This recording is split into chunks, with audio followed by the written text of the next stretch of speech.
So next hour, President Trump will speak at the American Farm Bureau Federation's annual convention, expected to tout his tax plan and how he says it will benefit rural America.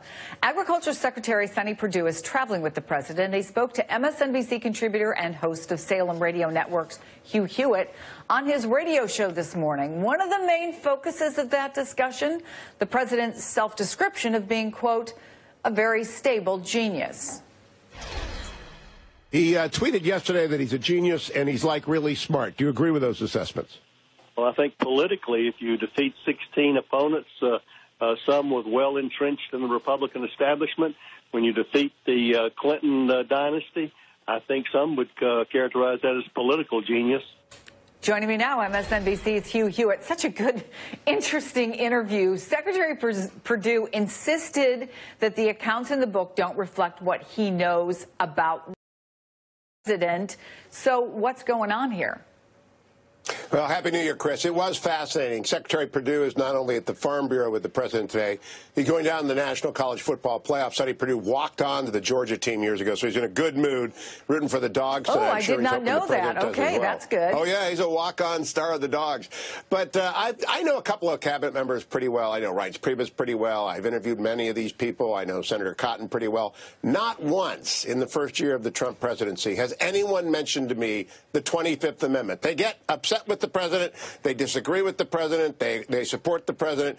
Nobody except sort of unhinged critics are calling the president unhinged. So when Sonny Perdue says to you, and I'm quoting from your interview, it seemed like he was slinking around the White House trying to dig up dirt, that rings true to you?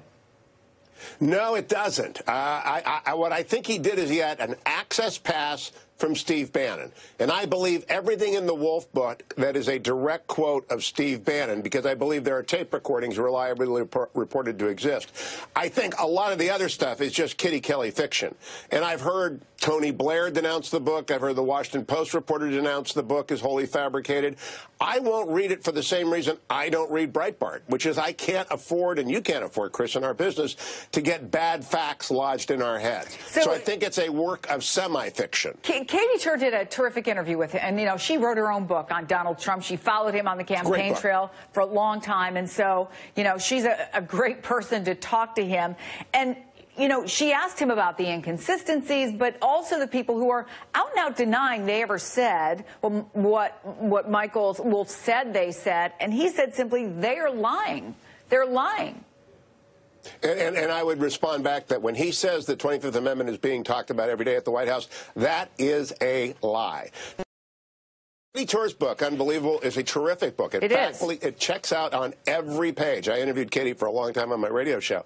Every single assertion she makes, right down to the number of donut holes she had for breakfast one morning, or for dinner, checks out. And so you can trust a book that checks out in the small things, in the large things. When a book is wrong repeatedly about the small things and the large things, then you better be very careful. I believe the Bannon quotes, but the rest of it I think is hogwash, and I think we won't be talking about it in a week. And meanwhile, this 25th Amendment talk, that's just crazy talk. And the standard for the 25th Amendment in Section 4 is actually higher than that of impeachment. It begins with a petition from the vice president and a majority of the cabinet. There isn't one member of the cabinet who shares Mr. Wolff's position. Certainly the vice president doesn't.